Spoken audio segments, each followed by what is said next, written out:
सांसद जी, क्या मामला था रात में आपको बीच रास्ते में रोक करके? इस चेकिंग को कैसे देखते हैं? अब मैं तो लोगों के सुख दुख में शामिल होने के लिए अपना भ्रमण कर रहा था। कम्युनिटी हॉल में एक हमारा निमंत्रण था, वहीं पर जा रहा था। उसमें बुढ़वा गोदाम के पास गाड़ी हमारी रोकी गई और तलाशी ली गई। हुँ, तो अब यही था, जो भी अब इसको पुलिस जिस नज़र से देखती हो करती हो। और मुझे तो यह लगता है कि जैसे अगर रूटीन चेकिंग होती, हुँ, जो बात रूटीन चेकिंग की आ रही है, तो हुँ, फोर्स ऑलरेडी एक स्पॉट पे होती जी, और गाड़ियों को रोकती। गाड़ी पीछे से आके ओवरटेक करके हमारी गाड़ी को रोकना और उस तरह से केवल हमारी गाड़ी रोकना, ये रूटीन चेकिंग का तो नहीं पर्याय समझ में आता है कि यह रूटीन चेकिंग थी, हुँ, क्योंकि व्यक्तिगत हमारी गाड़ियां रोकी गई। कोई हुँ, पहले से स्पॉट नहीं निर्धारित था कि जहां दूसरों की भी गाड़ियां रोक के चेक की जा रही थी। हुँ। तो अब जो प्रशासन की मंशा हो।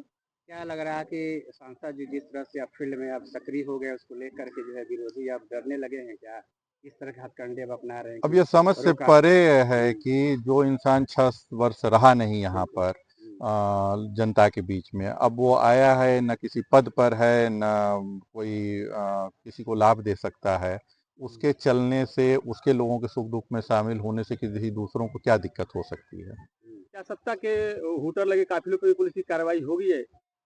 अब ये तो उनसे सवाल करना चाहिए। मैंने तो अपने जो बाइट मैंने दी, जो रिलीज की, उसमें यह कहा कि मैं उम्मीद करूंगा कि यही नैतिक बल प्रशासन सत्ता पक्ष के लोगों के साथ भी दिखाए हुँ। कि उनकी भी गाड़ियों को रोके और चेक करे कि क्या है क्या नहीं है। क्या ये सब जयंती के कार्यक्रम पर मंत्री जी ने एक बयान दिया कि स्वर्गीय कृष्णानंद राय के हत्यारों में गवाह भूमिहारों को तोड़ने के कारण ही गवाही न हो सकी और जिससे उनकी हत्यारों को सजा नहीं हो पाई। तो ये टारगेट किसके तरफ है? ये कहना उनका किस तरफ है? क्या अब कहते ये मंत्री जी बताएंगे कि उनका टारगेट किस तरफ है।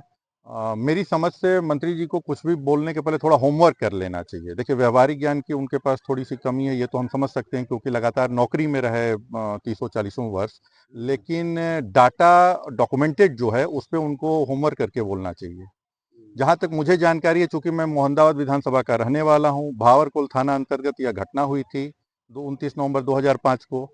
2014 में ऑनरेबल सुप्रीम कोर्ट ने यह केस स्थानांतरित कर दिया था दिल्ली के 30 हजारी न्यायालय को, 30 हजारी सीबीआई न्यायालय को। गाजीपुर के तत्कालीन सांसद, पूर्व केंद्रीय मंत्री उस केस के पैरवीकार थे और इस केस के अहम गवाह थे। माननीय मंत्री जी ने कहा कि उस केस के गवाह टूट गए, तो जो तत्कालीन सांसद थे वो कैसे टूट गए? उनकी भी गवाही होनी थी, क्या वो भी टूट गए? वो भी मैनेज हो गए दूसरी तरफ से। दूसरी बात कि उसमें मौके के एक गवाह थे, रामकीरत सिंह, जो कि माननीय मंत्री जी के, पूर्व केंद्रीय मंत्री जी के बिजनेस पार्टनर पप्पू सिंह शास्त्री नगर के मुनीब हैं, मैनेजर हैं, जो कि मौके के गवाह थे, 302 के मौके के गवाह थे, वो भी टूट गए। तो माननीय मंत्री जी इस डाटा को लेके, जो मैं बोल रहा हूँ डॉक्यूमेंटेड है, ये कोई हवा में मैं बात नहीं बोल रहा हूँ, उस पर अपना प्रकाश डाल दें कि जो तत्कालीन सांसद थे 2014 में गाजीपुर के, वो कैसे मैनेज हो गए, उनके जो सिपा सालार लोग थे वो कैसे मैनेज हो गए, उनको कौन तोड़ दिया, इस बारे में अपना प्रकाश डाल दें। जो कल शाम को चेकिंग की गई है, आपको क्या लगता है ये किसी के इशारे पर कराई गई है या पुलिस का ने अपने आपको अब ऐसे ही परेशान किया जाएगा देखिए चेकिंग के नाम पे? देखिए जो मैंने बताया ना कि रूटीन चेकिंग होती तो एक स्पॉट निर्धारित होता, वहां पहले से भी जो हमसे आगे गाड़ियां गुजर रही थी उनको जी। भी रोकना चाहिए था। हुँ, गाड़ी पीछे से आके ओवरटेक करके केवल हमारी गाड़ियों को रोकना, ये मंशा खुद अपने आप में है कि किसी के कहने पे हुआ या खुद किया गया, कैसे किया गया, ये तो अपने आप में ही स्पष्ट है कि क्यों केवल हमारी ही गाड़ी को रोका गया। मंत्री जी ने एक बयान दिया है कि माफिया मुक्त मऊ, और इस बयान में देखा जाए तो जिसको कभी ये बीजेपी के लोग माफिया कहते थे, उनका ही बेटा अलायंस पार्टी से सदर का विधायक है। तो ये एक तरफ माफिया मुक्त मऊ का नारा दिया जा रहा है और दूसरी तरफ जो है उनके देखिए सहयोगियों के साथ सरकार चलाई जा रही है। देखिए वो एक इतर बात हो गई। मैं तो ये देख रहा हूँ कि जैसे उन्होंने स्वर्गीय कृष्णानंद राय जी का नाम लिया, विधायक जी का, निश्चित रूप से गलत हुआ और यह निशंस घटना थी। लेकिन एक विधायक की वहाँ गाजीपुर में हत्या होती है।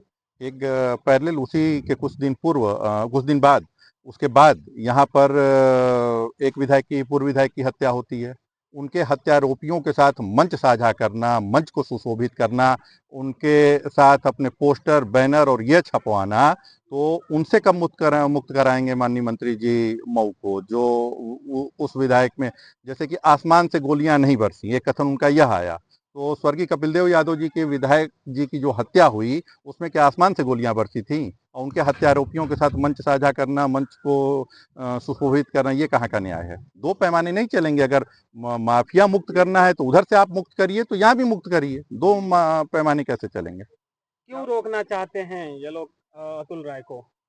अब देखिए, अतुल राय जहां जा रहे हैं, जनता का प्यार मिल रहा है, भरपूर समर्थन मिल रहा है, भरपूर प्यार मिल रहा है, लोगों में एक उत्साह है। तो इससे देख के जो सत्तासीन या जो महत्वाकांक्षा पाले हुए लोग हैं, उनको कहीं ना कहीं उनके पेट में दर्द हो रहा है, जिसकी वजह से अतुल को चलने से रोका जा रहा है। देखा जा रहा है तो मंत्री जी पे आप बयान दिए थे, इसी को लेकर कार्रवाई। मैंने मंत्री जी पे कहाँ बयान दिया? अभी मैं जब एक मीडिया बाइट एक प्रशासनिक अधिकारी का देखने को मिला, उसमें एक मीडिया के साथी ने यह सवाल किया कि उन्होंने कहा कि मंत्री जी के इशारे पर यह किया। मैंने तो ये बयान ही नहीं दिया। मैंने तो कह रहा हूँ प्रशासन जाने कि उनकी मंशा क्या थी, क्योंकि this is not a routine checking. कोई गाड़ी आके ओवरटेक करके केवल हमारे लोगों को, हमको रोकना, और उसके पहले की किसी गाड़ी को नहीं रोकना, उसके बाद की किसी गाड़ी को नहीं रोकना। अब तो उसके वीडियो भी पुलिस ने रिलीज की है आप लोगों को, मीडिया के साथियों को, तो आप उसमें देखो कि हमारी गाड़ी के सिवा क्या किसी दूसरी गाड़ी को भी वहां रोका गया है। अगर वो चीज नहीं थी तो केवल हमें चिन्हित करके और हमारे लोगों को रोकना, ये तो समझ से परे है हमारे। पूर्वांचल के कई जिलों में आपकी दस्तक लगातार देखी जा रही है, क्या ये पुलिस को आगे करके आपको रोकने की साजिश है या कोई कानूनी रूप से ये कार्रवाई हो अब रही है? जो भी उनकी मंशा हो वो करें। न पहले रुका हूं न अब रुकूंगा। वो यह बात लोग गफलत में न रहें कि मैं रुकने वाला हूं। जहां मेरी जनता बुलाएगी हर जगह जाऊंगा।